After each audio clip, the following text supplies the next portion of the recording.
The name of my talk is Microservices Suck, which I think is a bold move for coming to a service-orientated meetup. Good times. So, who here is currently doing microservices? Who giggled?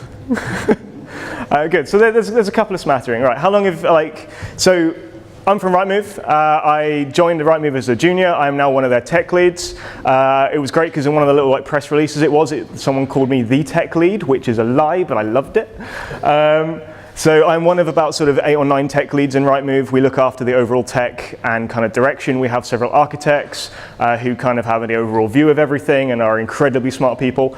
We have a wonderful platforms team that looks after all of our continuous delivery and integration and other cool, wonderful tools. So I used to be on the platforms team. So I used to play a lot with the very beginnings of microservices. I used to play around with how we're going to build and deploy things, and so on and so forth. So I've played with microservices for at least 3.5 years.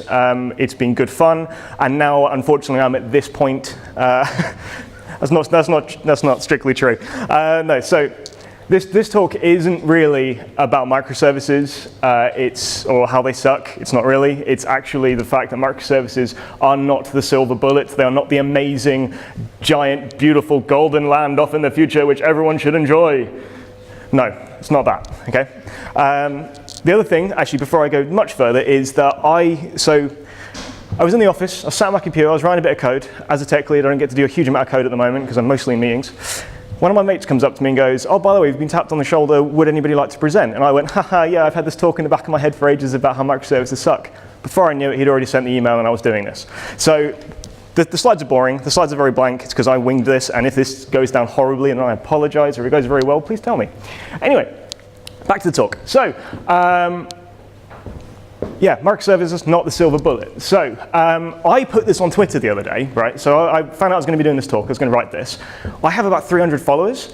I am really proud of this tweet that just says, "Please, people, tell me Twitter what y'all dislike about microservices." This is the most interaction I've ever had. It's so exciting for me because my phone was actually going off and I wasn't completely alone. So yeah, it got a load of impressions, got a load of interests. I really managed to sort of poke some people, and it was great fun. So yeah, I just really wanted to share that. It's great fun. So anyway, this led me down the path of microservices is really a tale of two parts, like why microservices are good and why are they kind of less good and why is life difficult. So it splits roughly into 2 halves, which is culture and technology. There's also some really weird pictures throughout this of just random stuff from sort of the 90s, 80s, and 2000s, because I don't know, I wanted images on here. So if anybody remembers Cat Dog, really weird TV show. So yeah, this whole thing is about there's a mixture of 2 halves. So there's one about culture, one about technology. So we're going to look at culture first. The first one is culture. So when it comes to microservices being difficult, culture is something people overlook very early on. They just go, yeah, let's go build cool microservices. You know, it's really easy to iterate on this stuff. It's really easy to build something small and exciting and awesome.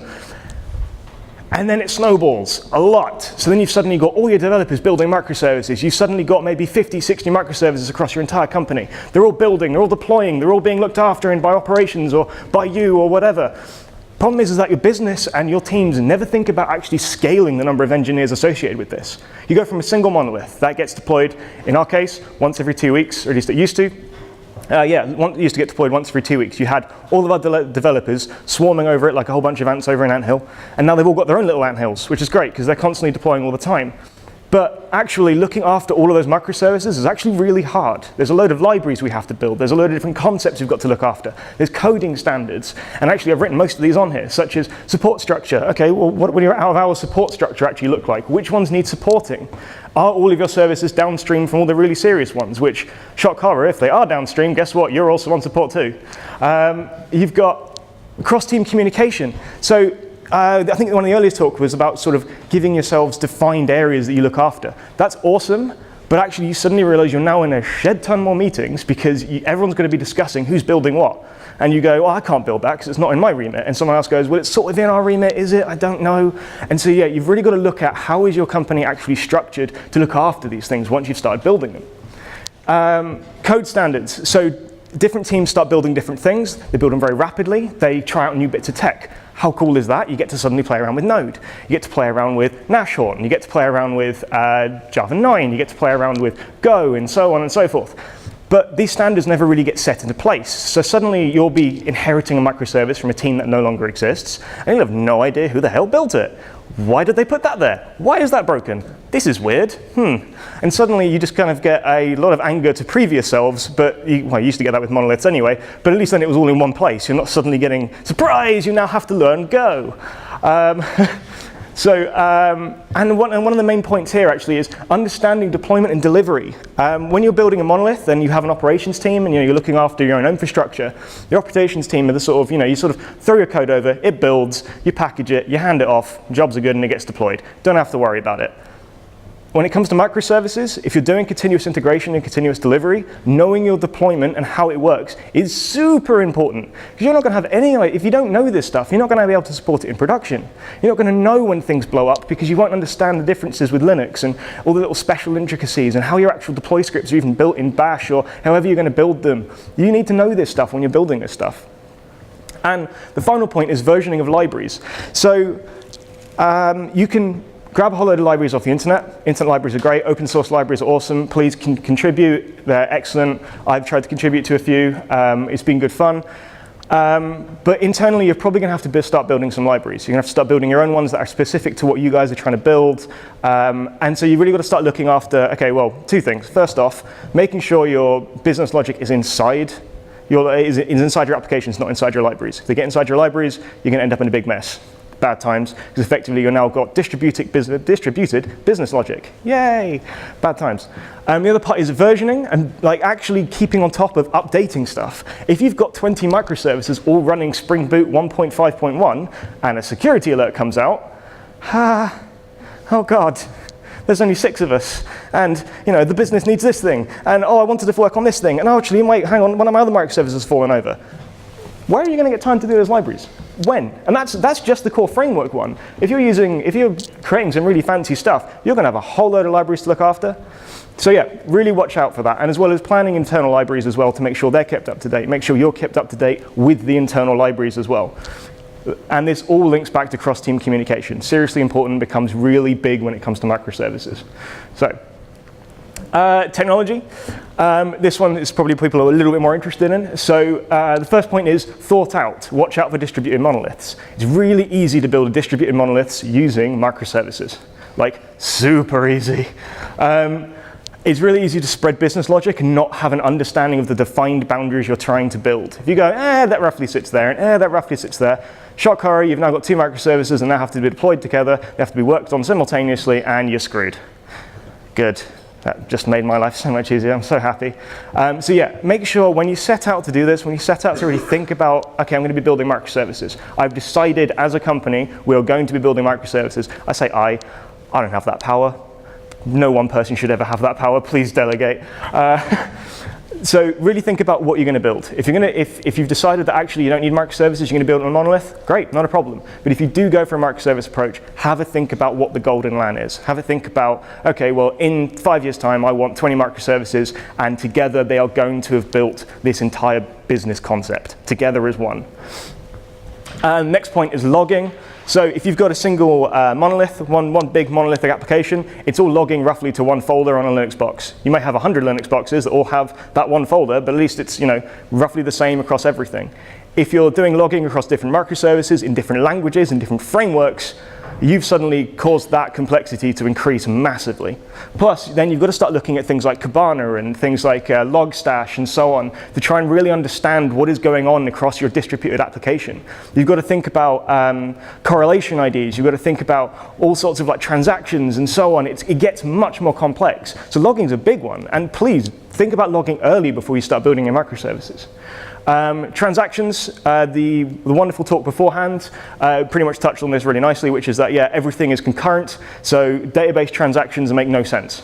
If you throw something to another microservice and it fails, okay, what happens? Do you retry? Do you fail? Do you send it back to the user? What do you do? Or, there's so many other problems with that. Deployment, again, understanding your deployment, understanding the concepts behind your deployment, and actually what happens when a new version of my application gets rolled out and it breaks 3 other ones. You've really got to look onto how your APIs are defined and how your changing of versions of things are going to affect other microservices that are consuming you. To put it into context, I'm a massive CDC fan, or Consumer Driven Contracts fan. I have talked at multiple conferences. I have blogged about it. I absolutely love them. They're my jam. So when I talk about deployment and I talk about logging and all that sort of stuff, it comes from that. Automation is a major thing when it comes to microservices. If you are still doing stuff manually, it is going to hurt real fast, like real fast. You're going to be there going, okay, well I've got to deploy that guy, and then I've got to do that one, and no, it's not worth it. You push button deployment all the way. Awesome. Documentation. So there is a wonderful book by Susan Fowler called Production Ready Microservices. This book is feckin' awesome. It is great. And one of the key chapters in it that I absolutely love, and I hand to everybody whenever someone goes, oh, I need to start getting better at documentation. There's an entire chapter just purely about production ready microservices and their associated documentation. This includes architecture diagrams, this includes alert information, onboarding, all that sort of really cool stuff that is so obvious when you think about it, but no one ever really thinks to actually put it in a central location, make it consistent across different services, make it really obvious that if you're suddenly going to be thrown in at the deep end at 2 a.m. in the morning, you don't have to go searching through Confluence, some like random file somewhere, or hopefully you've downloaded the right README. Like, it's really nice, and it's honestly would recommend that book to everybody.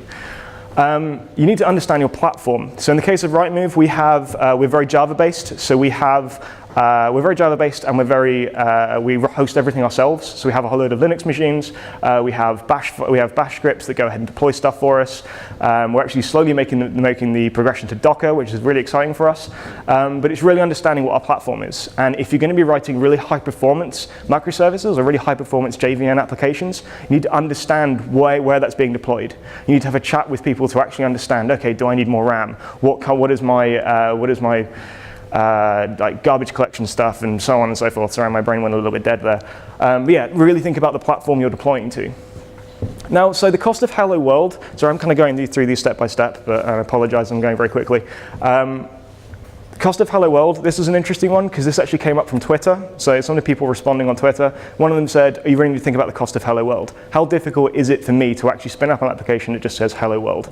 And I think that's just a really interesting thing, like from if you are building microservices, you are thinking of, okay, how things actually group together. How easy is it for a developer to suddenly go, okay, well, I'm building a simple application that does one thing. How do I actually get that out to production?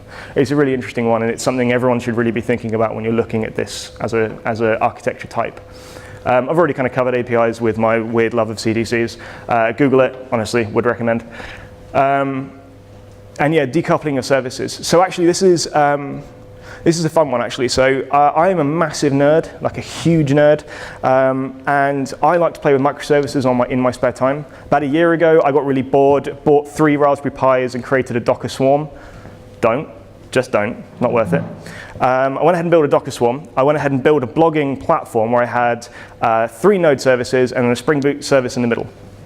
So I went, cool, okay, I'm going to build my Spring Boot service in the middle. That's going to be my core blogging API. This is going to hook up to a standard MySQL database. It's going to have a nice little REST API. It's going to be so simple. It's going to be lovely. I'm going to be able to do everything and all the rest of it. No, that has not worked out anywhere near as nicely as I thought it would do. One of the two key problems. One, I wasn't thinking about my API at all. So I built this kind of middle monolith sort of thing in the middle. And then when I came to build all my external ones, the API was unconsumable. It just wasn't useful. I hadn't thought about thinking from a consumer-first perspective. Okay, well, my APIs actually matter from someone who's going to be using it, not someone who's randomly giving you just a RESTful endpoint. And the other thing was that I wasn't really thinking about failures. If that API goes offline, what do my microservices do? And to begin with, they all just hung. So you just sort of sat there and went, okay, cool. So if you went to my website, it would just sit there for 20 minutes doing absolutely nothing because I hadn't thought about what happens with a failure. Could I cache things? Could I do all that sort of stuff? So yeah, it's decoupling your services really matters with this stuff, and it's actually another level of complexity that you just don't really have with monoliths.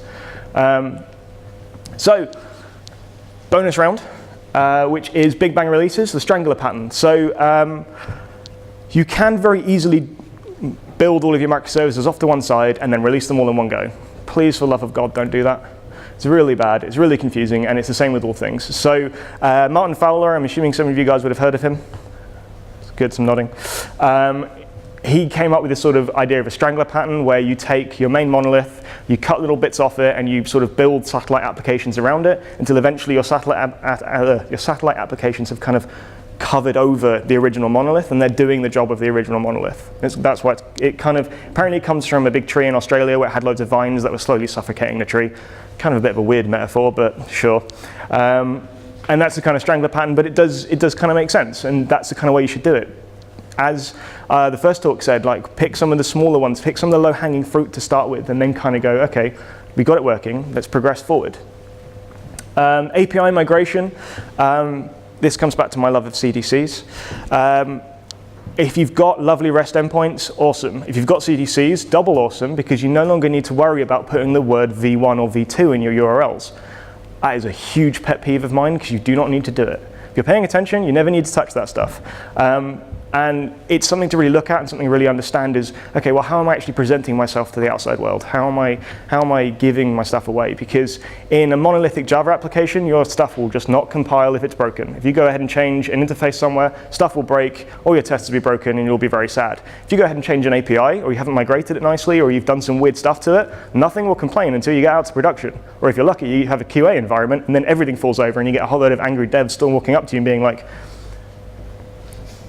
your microservice is broken. Which happened to me about 2 weeks ago when I was coding something and a mate went over and came over to me and was like, yeah, you know search is down. I do now, which is not great fun. And the final one is building the right size service for your needs. So actually this came from, I think it was Matt Skelton who was on my, Matthew Skelton, really great guy, really understands CI and CD and pushes it, he's awesome. He commented on that tweet as well, and he said the right size services. So I've attended quite a few talks about microservices where we've gone uber small, we've gone absolutely tiny, like 6 files per service. It's like, yeah, that's great. I do not want to try and untangle that 6 years from now. That sounds terrifying because you've got suddenly all these weird interdependencies everywhere. Think about the size of the applications you're going for. If you're going for a single business domain, cool. If it gets too large, try cutting it down again. If it gets too small, maybe start building it back up again. But try and really understand the focus of what you're aiming for from your microservices. Are they going to be that small? Cool, go for it. Are they going to be that big? Maybe cut them down. But yeah, have a look at them. So do I hate microservices? No. I love microservices. I do it, as I said, I do it in my spare time. I absolutely love spending my time playing around with these things because they give you so much extra freedom. You really get to understand the core concept because you've got a single service that does that core concept. You've got the freedom to try out brand new technology. You've got the ability to release this stuff as quickly and as often as you want to. You've got so many cool little additions and concepts that come in microservices, makes me absolutely love them. But they are not without their fallacies, they're not without their failures, and you've really got to be aware of that, and you've got to be under that understanding of what comes with it. That's a pointless slide. So main takeaways. Really, can you scale your team? Can you automate your deployments and logging? Is the above a priority? Or if in your company, neither of those two are priority, maybe don't look at microservices. Stick with the monolith. Try and build smaller monoliths, maybe, but don't try and jump in with microservices. And the last one is, do you actually need them? Does your project need them? I recently started work on a project in my spare time, and I went, no, I'm not going to build microservices. After building my little blogging platform, I realized how much extra work was required, how much extra logging was needed. I need to install Kibana, I need to go and work out how do I get this stuff all working in AWS.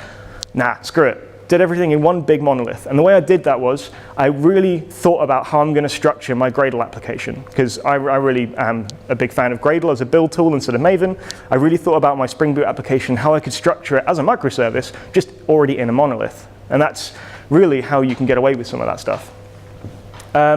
And really, you also need to kind of think about what's going to happen in the next 5 years, what's going to happen in the next 10 years, what's the next big thing, and so on and so forth. Try not to back yourself into a corner that you're cursing your predecessors for thinking of microservices would be a good idea, because we're already doing that for monoliths, and microservices are not going to be any different. So try and make sure that you leave yourself a nice, happy path for in the future.